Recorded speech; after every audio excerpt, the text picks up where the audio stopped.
Hello and welcome back to SF Giants Recap, and in today's video we're going to be going over the top 5 free agent signings that the Giants did during the 2021-2022 offseason. Since there was a lockout, there wasn't much in between, but they did make a few signings, and so I'll be ranking the top 5. There are a few that were just not really relevant that I didn't go over. In my opinion, these were the top 5 that should be listed, and so I'll go over today. So make sure to subscribe and like if you do end up enjoying the video. At number 5, I have Alex Cobb. The Giants signed Alex Cobb for a 2-year, $20 million contract back before the lockout. The Giants were needing another arm to fill that 5th spot in the rotation, and Alex Cobb, it will be the one in the 5th spot in the rotation for 2022. He posted a 3.74 ERA in 2021 with the Angels and was very solid, and he is a really good back end of the rotation pitcher. He pitched in 91 innings and was bouncing back from a rough performance in 2019 and 2020. It is also a very smart move, in my opinion, that Farhan did, because it wasn't a long-term contract or an expensive one, and he is a really good number 5 starter to have in the rotation and can help the Giants compete. And if you have a number 5 starter who's also a really good pitcher, then that sets you up pretty good and shows how strong your rotation is. And so that's why I have Alex Cobb at the number 5 spot. And so now we'll go on to number 4. At number 4, I have Anthony DeSclafani. Anthony DeSclafani was the Giants signing in the 2021 offseason, and he was just to fill a spot in the rotation, but he ended up being a really solid pitcher and pitched really well for the Giants. The Giants signed him this year for a 3-year, $36 million contract, which is a really good deal for both parties.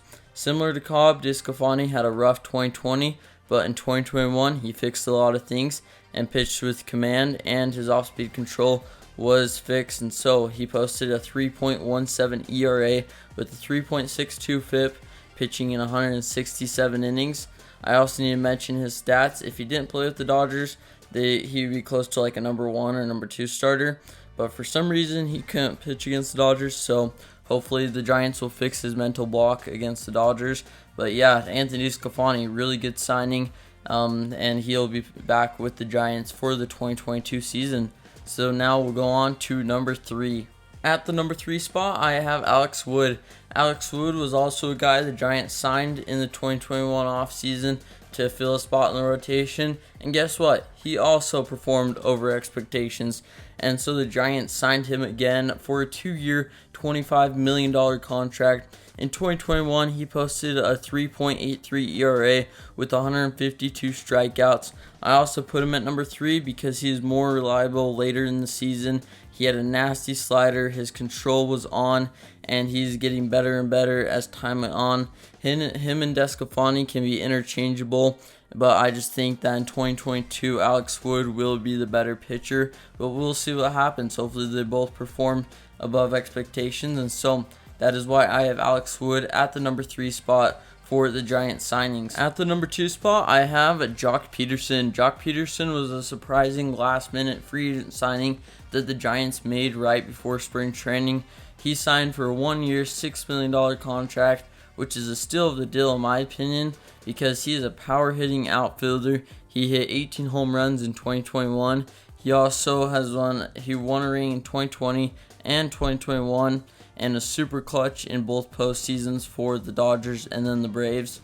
And so I put him at number 2 because he's very cheap, he is very consistent, and has a lot of power.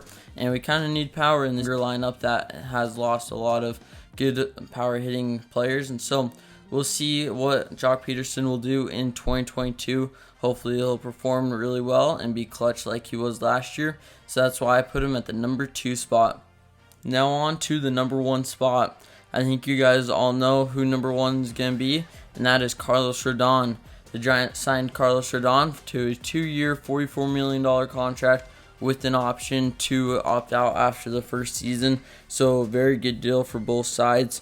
And in 2021, he performed really well. Cy Young candidate, he posted a 2.37 ERA.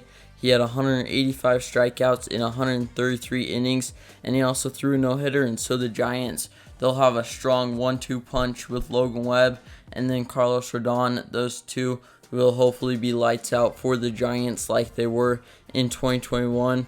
And so we'll see how Carlos Rodon will do. I think he'll make a huge impact. He has a nasty slider, really solid fastball, reaching 98, 99, and hopefully he'll touch 100. And so I'm really happy that the Giants went after Carlos Rodon. We needed a number 2 guy, and he was right there. So the Giants made a smart move by getting him, and that'll be my number 1. And so if you like this video, make sure to subscribe and like. The Giants made other offseason moves like adding Matthew Boyd, they had Jake Junis, and then they added Luke Williams. So those are just 3 of the other ones. They're not really up there on the signings. Hopefully they'll perform really well, but as of right now, these were my top 5. I hope you enjoyed, and I'll see you next time for a new SF Giants recap video.